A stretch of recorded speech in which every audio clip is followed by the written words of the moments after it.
사랑하는 청년부라는 제목으로 여러분과 함께 하나님 주신 이 말씀을 같이 나누도록 하겠습니다. 고린도전서는 고린도 교회에 쓰여진 고린도 당시에 쓰여졌던 성경책이잖아요. 이 당시에 고린도를 보면 고린도에서는 다양한 인종들이 모였었습니다. 2년마다 한 번 열리는 올림픽이 있었고요. 여러 민족이 모이다 보니까 서로 팔을 나누는 것들이 많이 있었습니다. 내 가치를 증명해야 합니다. 그리고 어디에 가든지 간에 내가 실력이 있다는 걸 드러내야 되기 때문에 이 고린도 사회에서는 약점을 이야기하는 것을 허용하지 않는 그러한 사회였습니다. 주민들은 경쟁이 심히 강했고 야심이 많았습니다. 어떻게든 경쟁해서 이겨야 합니다. 그리고 올림픽이라는 것이 인생의 역전의 기회였기 때문에 어떻게든 와서 사람들을 만나고 인맥을 만들고 열심히 훈련하고 상대편을 이겨야지만 금메달을 딸 수 있으니까 그러한 사회가 이 고린도의 사회였습니다. 성공해야 되기 때문에 돈이 굉장히 높은 가치였고 내가 얼마나 소중하고 얼마나 위대한 사람인지를 가치를 증명해야지만 살아남을 수 있는 사회, 그게 이제 고린도의 그런 문화였습니다. 그런데 이런 문화가 교회 안에도 당연히 들어왔습니다. 교회 안에 들어오다 보니까 어떤 문제가 생기는가 하면 하나님이 부어주신 아름다운 선물인데 그것을 가지고 경쟁하고 시기하고 다투다 보니까 고린도 교회 가운데 심각한 분열이라는 문제가 있었습니다. 하나님이 주신 아름다운 사역자들도 비교의 대상이 되었고 하나님이 주신 아름다운 선물인 성령의 은사들도 마찬가지로 비교와 경쟁이 되었었습니다. 그 중에서도 가장 큰 문제가 예언과 방언에 대한 부분인데요. 바울은 12장, 14장에 걸쳐서 예언과 방언에 대해서 말하고 있습니다. 이 은사는 굉장히 좋은 것입니다. 그런데 고린도 교회 성도들이 잘못 사용하고 있었습니다. 그래서 이 은사 사이에서 12장의 은사, 14장의 은사 이 사이에 사랑이라는 것이 들어가 있습니다. 어떤 은사도 사랑이 없으면 아무런 필요가 없다라는 거죠. 그래서 12장 마지막에 보면 이렇게 이야기합니다. 큰 은사를 사모하라. 우리를 하나 되게 만드는 길, 우리의 삶을 성공으로 이끄는 길은 사랑이다. 그래서 이 사랑을 갈망하라라고 말해주고 있습니다. 그 따뜻함, 그것이 사랑 안에 녹여져 있습니다. 어떤 분을 만나서 잠깐 이야기를 나누었는데 이분의 종교는 불교였었습니다. 모든 것을 다 해봤는데 교회만 안 가봤습니다. 그래서 청년이 되는 날 한번 교회를 가볼까 고민했었는데 친구가 교회를 가자고 해서 교회를 따라갔습니다. 공동체를 만났는데 신앙은 모르겠는데 그 공동체 안에서 따뜻함이 느껴지는 겁니다. 그리고 바로 이어서 수련회를 가서 하나님을 깊게 만나고 전도사님이 되어 계십니다. 이런 것처럼 많은 사람들이 교회에 왔을 때에 사실 말씀이 무슨 말인지 제대로 알아듣고 교회 오는 사람들은 많지 않습니다. 교회 안에 그 따뜻함이 느껴질 때에, 사랑이 느껴질 때에 그 사랑을 통해서 예수님을 보고 하나님께 나아갈 수 있게 됩니다. 이 사랑은 서로 맞춰준다고 되는 것이 아니라 하나님께 집중할 때에, 하나님의 사랑이 우리 가운데 부어질 때에 따뜻함과 사랑을 누릴 수 있습니다. 그래서 이 바울은 13장에서 이 사랑에 대해서 강조합니다. 이 사랑에 대해서 무엇을 말하고 있는지 우리 다 함께 살펴봤으면 좋겠습니다. 첫째는 사랑이 없으면 아무것도 아니라는 겁니다. 우리 같이 한번 읽어볼까요? 자, 시작. 사랑이 없으면 아무것도 아닙니다. 고린도전서 13장 1절부터 3절까지의 말씀입니다. 내가 사람의 방언과 천사의 말을 할지라도 사랑이 없으면 소리나는 구리와 울리는 꽹과리가 되고 내가 예언하는 능력이 있어 모든 비밀과 모든 지식을 알고 또 산을 옮길 만한 모든 믿음이 있을지라도 사랑이 없으면 내가 아무것도 아니요 내가 내게 있는 모든 것으로 구제하고 또 내 몸을 불사르게 내줄지라도 사랑이 없으면 내게 아무 유익이 없느니라. 공감되시나요? 고린도 교회 성도들은 은사에 대해서 열렬한 반응을 보였습니다. 방언, 정의를 내리자면 이렇게 이야기할 수 있습니다. 무아지경으로 성령의 능력으로 인간이 이해할 수 없는 말을 하나님께 영으로 말하는 것. 여러분 처음 방언 받았을 때 굉장히 신기하지 않나요? 제 친구는 방언만 받은 게 아니라 방언 통변까지 같이 받았습니다. 방언이 해석되어지기 시작하니까 7시간을 기도해도 피곤하지 않았다라고 이야기하더라고요. 신기하지 않나요? 방언 막 신기하게 외국어하고, 이 은사 자체가 잘못된 것은 아닙니다. 하나님 주신 선물입니다. 어떤 한 분이 방언의 은사를 받았습니다. 그리고 이탈리아에 사는 딸에게 전화를 했었습니다. 옛날 이야기인데요. 옛날에는 전화를 연결할 때 연결을 시켜주는데 시간이 좀 많이 걸렸습니다. 그래서 그분을 연결할 때 시간이 좀 있어서 방언으로 계속 기도했었습니다. 계속 기도하고 있는데 그 통화를 받았던 딸이 갑자기 펑펑 우는 거예요. 왜 우니? 물어보니까 엄마가 방언으로 이탈리아어를 했다고, 이탈리아로 내가 기다리고 있다고, 하나님께서 내 딸이 기다리고 있다라고 이렇게 말씀하셨다고 펑펑 우는 거예요. 그런 것처럼 이 방언 가운데는 놀라운 은혜가 있습니다. 제가 선교단체에 있었을 때 한 선교사님이 아프리카에 갔습니다. 그런데 이분은 아프리카 사람인데 경상도 방언을 받았어요. 그래서 찬양을 하는데 옆에서 성령을 주이소 막 이러고 있어요. 신기하지 않나요? 그런 거 보면 참 신기한 것도 있습니다. 그래서 고린도 교회 성도들은 여기에 푹 빠져 있었습니다. 야, 내가 이렇게 방언을 많이 한다. 이게 자랑이 되다 보니까 완전히 어떻게 되는가 하면 교회가 연합되는 게 아니라 교회가 분열의 길 가운데 갔다라는 겁니다. 바울이 이렇게 얘기합니다. 사랑이 없으면 소리 나는 징, 울리는 꽹과리와 같다. 소음이라는 거죠. 이 당시 이방신을 섬겼던 사람들은 어떻게 신을 섬겼는가 하면 징과 꽹과리를 쳤습니다. 이방에서 드리는 예배랑 우리가 드리는 예배의 차이가 무엇이냐? 아무런 필요가 없다라는 겁니다. 사랑이 있으면 이 방언을 통해서 사람을 유익하게 만들겠죠. 이 방언을 통해서 많은 사람을 위해 기도하겠죠. 그런데 사랑이 없으니까 이 방언을 뽐내는 대로 사용하기가 쉽다라는 겁니다.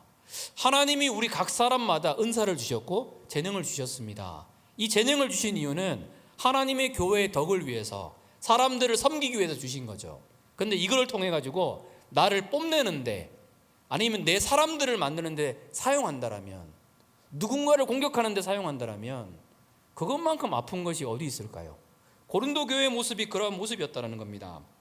예언도 마찬가지입니다. 아무리 하나님의 깊은 뜻을 깨닫더라도 사랑이 없으면 아무것도 없고, 이 당시에 유대교에서 말하는 최고의 경건, 불 속에서 자신을 던져서 순교하는 것, 이것도 마찬가지로 사랑이 없으면 아무런 소용이 없다라는 겁니다. 이 사람들은 고린도 사회에 나뉜 것처럼 교회 안에서도 나뉘었습니다. 게바파, 베드로파, 아볼로파, 그리스도파, 바울파, 이런 식으로 나눴거든요. 근데 이 사람들이, 게바가 베드로잖아요. 베드로를 따라서 나뉜 게 아니라 베드로를 이용해서 바울을 공격하기 위해서 나뉘었어요. 예수님의 가르침을 따르는 그리스도파가 아니라 예수님이 전부니까 다른 사람 말은 필요 없어, 이렇게 나갔던 것이 이때 고린도 교회의 모습이었다라는 겁니다. 바울은 이야기합니다. 사랑이 없으면 아무런 소용이 없다라고. 하나님 주신 어떠한 선물도, 하나님 주신 어떠한 귀한 것들도 사랑이 없으면, 교회의 덕을 위해서, 사람들의 덕을 위해 나가지 않으면 아무런 소용이 없다라고 우리에게 말해주고 있습니다. 아더 애쉬라고 말하는 이제 흑인 분이 계신데, 다이어리가 굉장히 잘하는 분인 것 같은데 테니스를 쳤던 분이세요. 1960년 70년도 때 테니스를 쳤는데, 그 당시에 미국 사회가 어땠는가 하면 흑인들이 버스도 못 탔어요.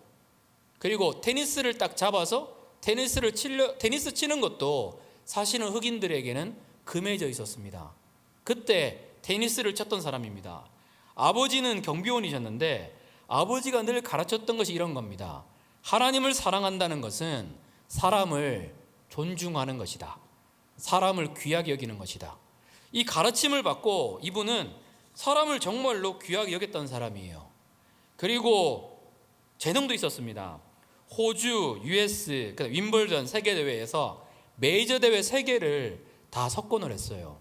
그리고 75년도에 세계 랭킹 1위에 테니스로 세계 랭킹 1위에 머물렀던 그러한 사람입니다. 어느 날 결승전을 치르는데 상대방이 테니스계의 악동이에요. 막 라켓 집어던지고 막 침 뱉고 막 욕하고 막 그랬던 분이었거든요. 결승전에 안 그래도 혐오하는 흑형이 올라왔어요. 어떻게 했을 것 같으세요? 말도 안 되는 욕설과 말도 안 되는 비난과 또 스코어도 지고 있으니까 진짜 막 그렇게 대하는 거예요. 이분이 심판에게 갔습니다. 그리고 이렇게 이야기했습니다. 저 이 경기 포기하겠습니다. 이 사람이 이렇게 하는 것은 신성한 스포츠에 대한 모욕입니다. 그리고 저뿐만 아니라 이거는 청중에 대한 모독입니다. 이러한 경기에서 저는 우승하고 싶지 않습니다. 라고 이야기했었습니다. 참 멋진 분 아니세요? 금메달 따면 명예가 있잖아요. 근데 이런 경기에서는 내가 따더라도 나에게는 명예롭지 못하다라고 이야기하고 있거든요. 어쩌면 참 되게 멋있는 분인 것 같아요. 그 ROTC 했을 때에 저희 동기 중에서 좀 고무관 같은 친구가 있었어요. 막 이렇게 좀 잘 행동 못하는 친구? 잘 못하는 친구가 있었는데 여러분 학교에서 지금은 안 그럴 것 같은데 ROTC 친구들 만나다 보면 경례하지 않나요? 지금도 하나? 모르겠네요. 그때는 선배들이 때릴 때니까 경례 소리가 굉장히 컸어요. 그런데 막 얼어가지고 경례하는 때 그 느낌 있잖아요. 막 이렇게 멋있게 충성해야 되는데 그게 아니라 너무 얼어가지고 충성하다 보니까 앞에 지나가던 자매 막 책 떨어뜨리고 이거 사람들 다 시선 집중되고 막 그러거든요. 그런데 그 사람이 어리버리하게 격려했을 때에 그걸 받아줬던 그 선배님이 아직도 기억이 나요. 그 선배님이 어떻게 받아줬을까요? 이렇게 장갑을 끼고 있다가 장갑을 딱 벗고 멋있게 있잖아요. 내가 격려할 때 뭐 있어야 되는데 모르겠네요. 이렇게 되게 멋있게, 안 멋있나요? 네, 되게 멋있게 이렇게 딱 받아줬어요. 그렇게 딱 받아주니까 주변에 비웃던 사람들도 있잖아요. 다 시선이 야 멋있다, 야 괜찮다 이렇게 받아주시더라고요. 야 참 멋있는 사람이 있는 것 같아요. 이 사람은 참 그런 것 같아요. 왜냐하면 그 선배님도 마찬가지고 이 사람도 마찬가지고 사람을 정말로 귀하게 여겼던 분이세요. 근데 세상 살다 보면 아픈 일들이 있잖아요. 심장 마비가 와가지고 수술을 받았는데 의사가 실수를 했어요. 그래서 수혈을 잘못 받아가지고 에이즈에 걸립니다.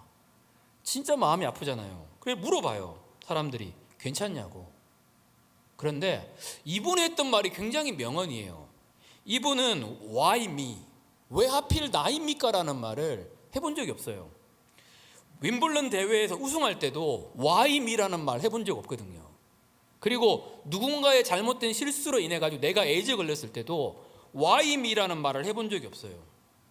이 사람의 관심은 하나님의 뜻이 지금 어디에 있는가에 관심이 있었습니다. 또 이렇게 얘기합니다. 하나님이 인간을 얼마나 고귀하게 창조하였는데 내가 지금 사랑하는가에 관심이 있었다라는 거예요. 참 멋지지 않나요? 내가 지금 사랑하고 있는가? 그러면 그건 중요하지 않아요. 내 동기가 사랑이었다. 이게 하나님의 원하시는 길인가? 내가 하나님의 뜻에 벗어나 있지 않구나. 그러면 상관하지 않았어요. 이분은 끝까지 사람을 귀하게 여기는 길로 갔거든요. 마찬가지입니다. 사랑이 없으면 아무런 것이 되지 않아요. 때로는 혼낼 때도 있고 때로는 뭐라고 할 때도 있고 때로는 싸울 수도 있는데 그 동기가 사랑이라면 그 사랑에는 반드시 아름다운 열매를 맺습니다. 이 사랑하고자 하는 마음이 우리 청년들에게 가득하시기를 축복합니다. 둘째는 사랑은 예수님입니다.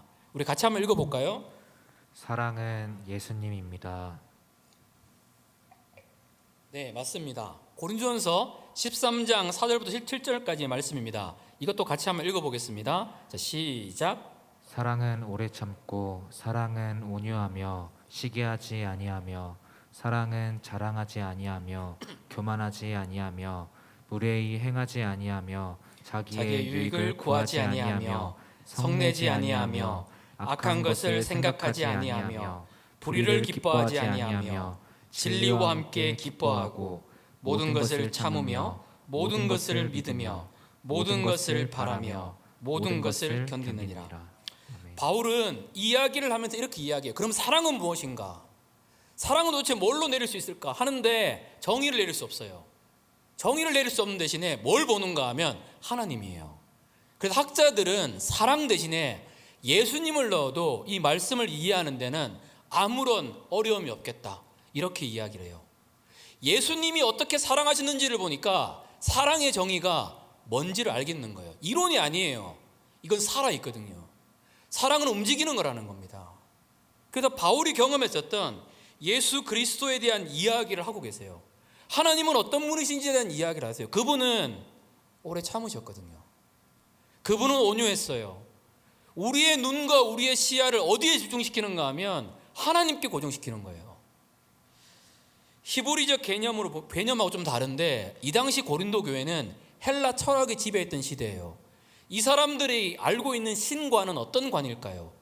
예, 그리스 신화, 아폴로 신, 제우스 신, 질투 많고 인간을 괴롭히고 인간이 잘못하면 벌 내리는 그러한 신. 우리 하나님은 그렇지 않다는 거예요.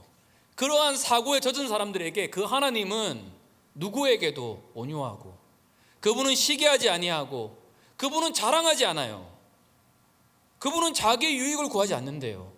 신앙생활을 하고 난 다음에 깨닫는 것은, 하나님이 왜 우리에게 기도하라 그러셨을까? 이거 하나님을 위한 게 아니구나, 이거는 우리를 위한 거구나, 진짜 깨닫는 거예요. 저희 교회에 와서 1년 6개월 동안 제가 집중적으로 기도했던 부분이 있는데 오늘 응답되었어요. 너무 기쁜 거예요. 진짜 많이 기도하는 것들이 돌아보면 응답되지 않은 게 없어요. 아니, 어떻게 응답돼 있지? 나도 때로는 기도를 까먹고 있는데 하나님이 다 응답하셨구나. 주님은 늘 그렇게 해오셨어요. 이 주님을 보기 시작하면 철이 들어요. 여러분, 망난이라도 철 들면 달라지지 않아요? 혹시 중2 때를 중2병처럼 그렇게 사춘기를 방황하며 지냈던 적이 있으실까요?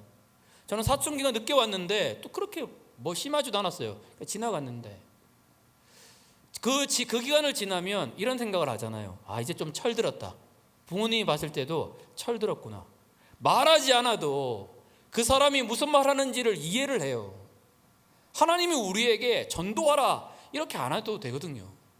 철이 들면, 하나님의 그 사랑의 마음을 알면 그냥 그렇게 나가게 돼요. 신앙의 능력입니다. 그분을 사랑하게 되었는데, 그분의 마음을 알게 되었는데, 근데도 불구하고 세상을 살아가면서 이게 쉽지 않지 않나요? 사랑한다. 특히 제일 쉽지 않은 게 누굴까요? 이 설교를 준비하면서 생각이 나요.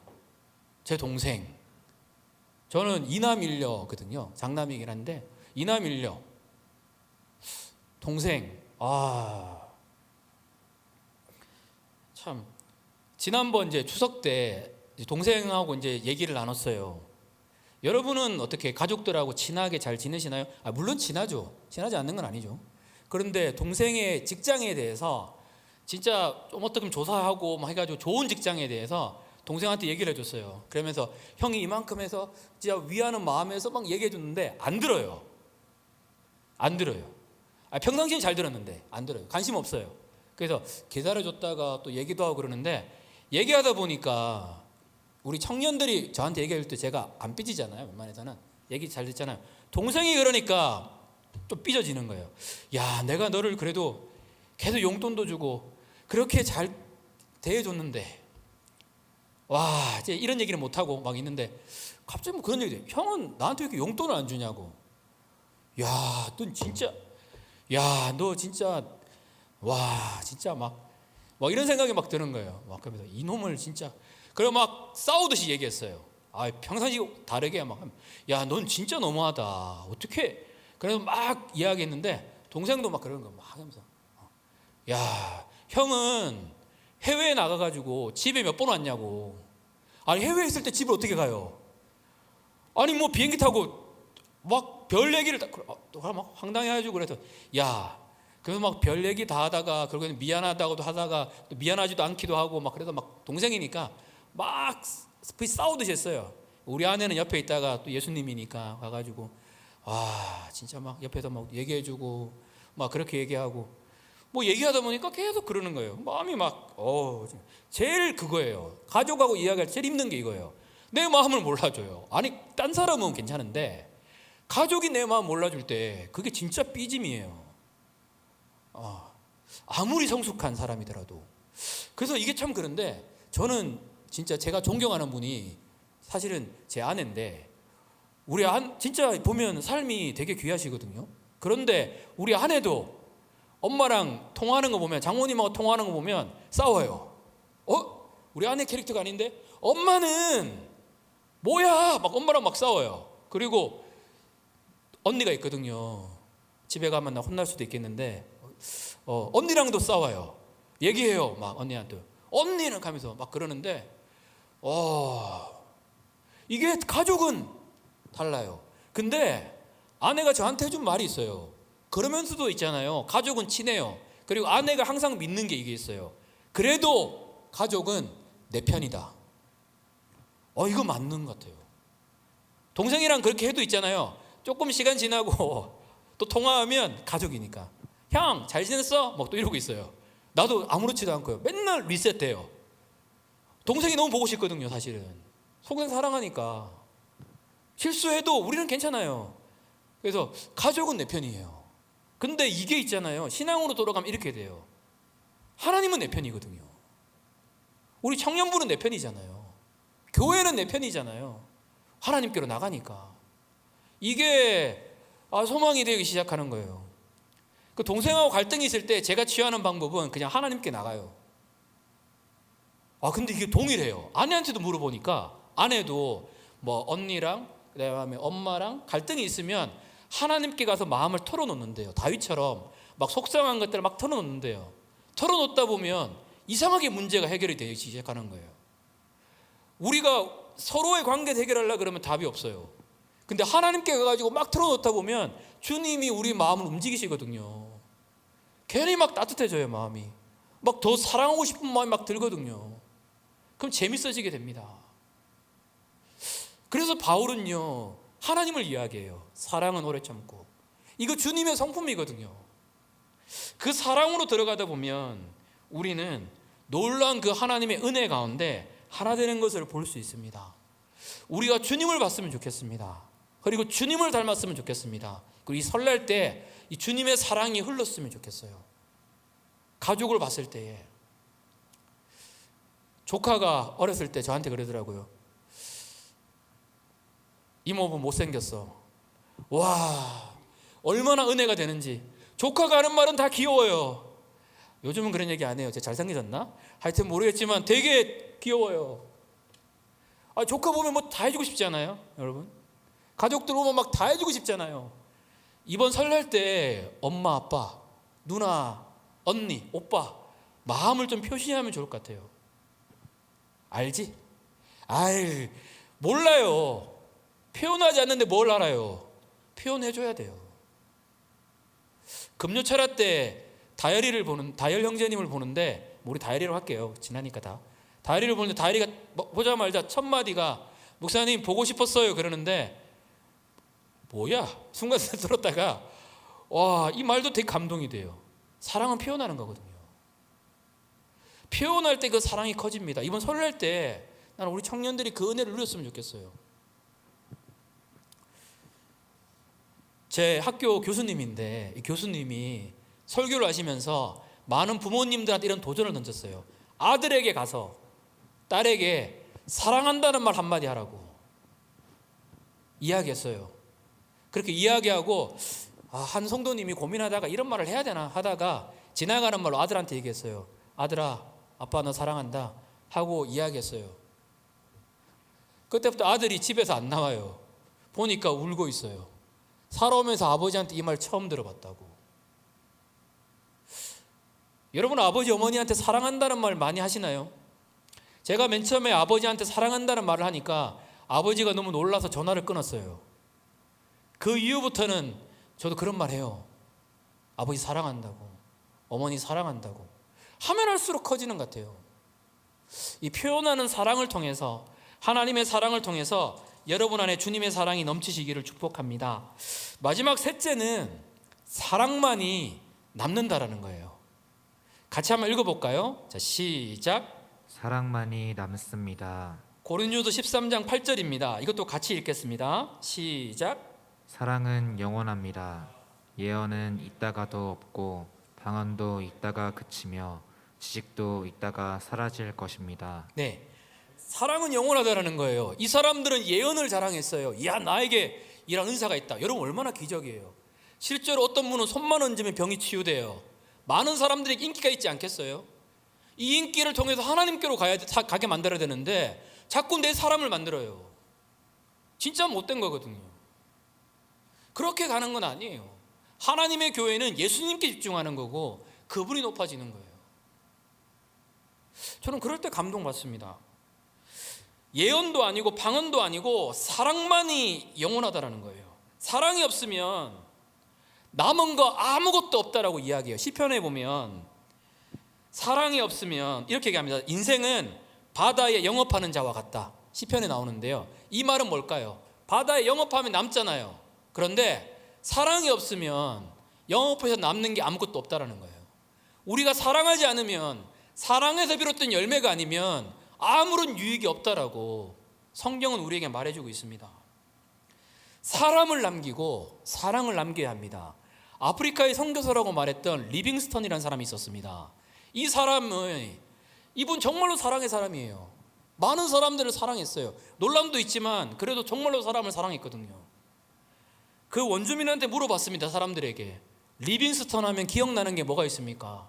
리빙스턴의 설교 중에서 기억나는 건 뭐가 있습니까? 얘기해 보니까 고민하다가 기억나는 게 없다라고 이야기하는 거예요. 그런데 그 다음 말이 중요해요. 그런데 한 가지는 기억난다고. 그가 진정으로 우리를 사랑했더라고.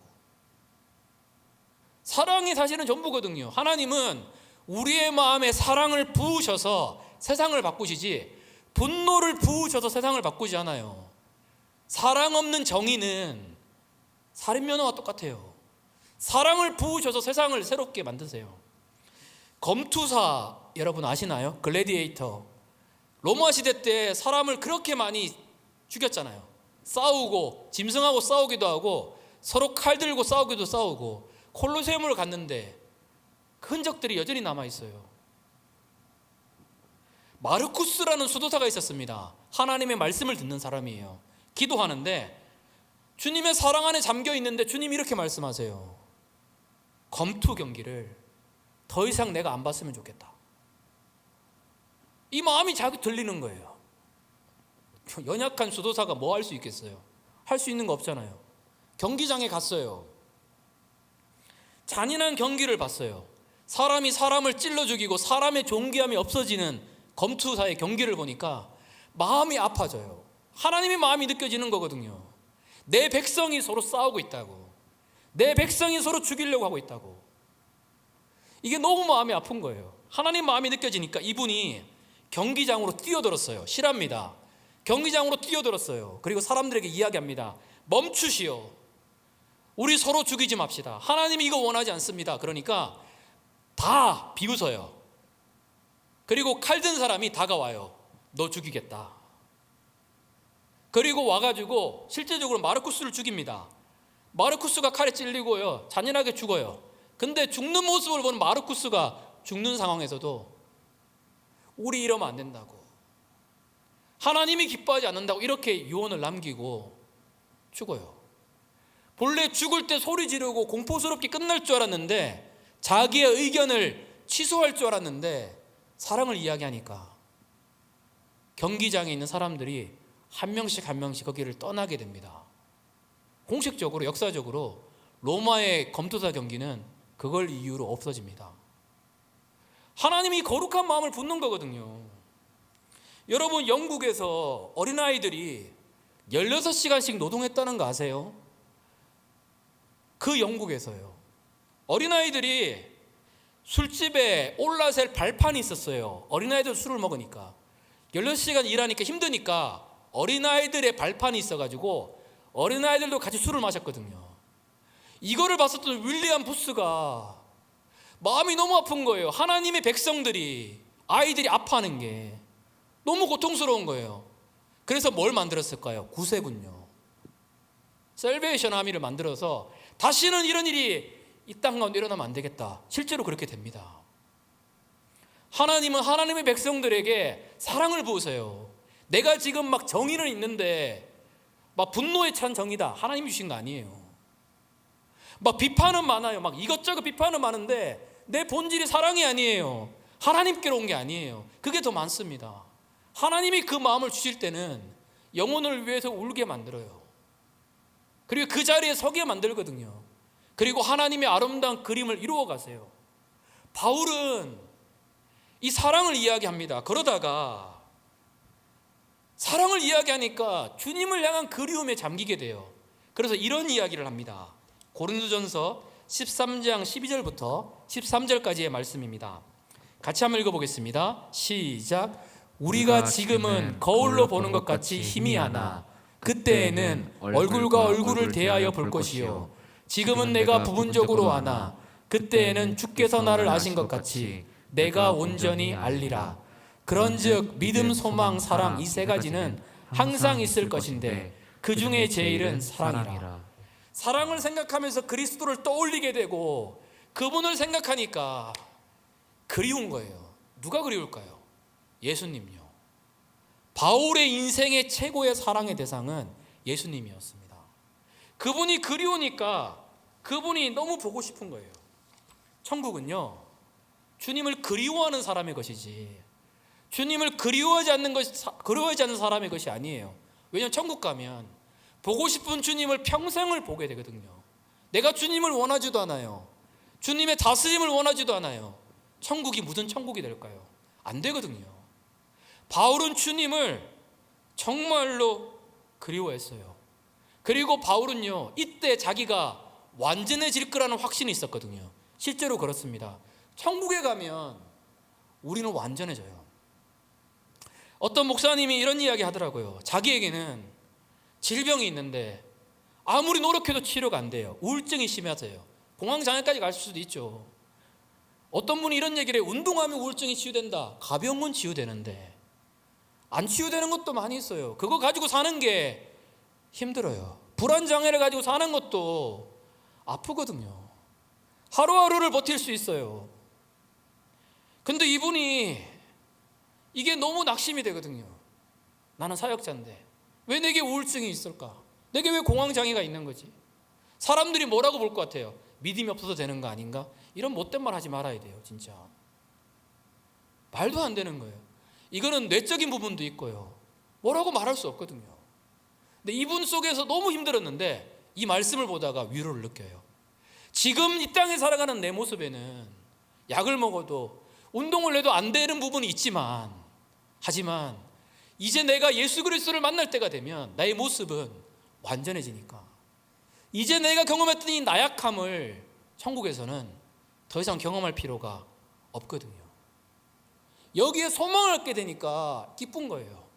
이 사랑은요, 지금도 나를 바꾸게 됩니다. 하나님의 사랑이 내 삶 가운데 부어집니다.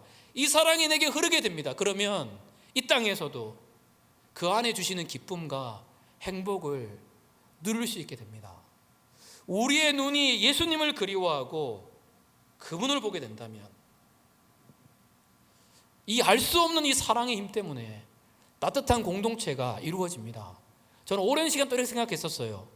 누군가를 사랑하는 길은 그 사람에게 맞춰주는 것, 나를 포기하고 내가 죽는 것 생각했는데 그게 아니더라고요. 누군가를 사랑하는 것은 하나님을 사랑하는 거예요. 하나님께 집중하는 거예요. 하나님을 높이니까 누군가를 진짜로 사랑하게 돼요. 그 사람의 모습과 상관없이 정말로 그 사람이 좋거든요. 사랑하는 그런 은혜가 있습니다. 때로는 말도 연약하고 부족할 때 많아요. 그래도 주님이 우리를 사랑하신다, 그 사랑의 능력이 있으면 새로워질 수 있고 변화될 수 있습니다. 제가 여러분한테 도전을 하나 던질 거예요. 즐거운 도전이어서 해보면 좋을 것 같은데, 근데 제가 재밌는 게 이런 거예요.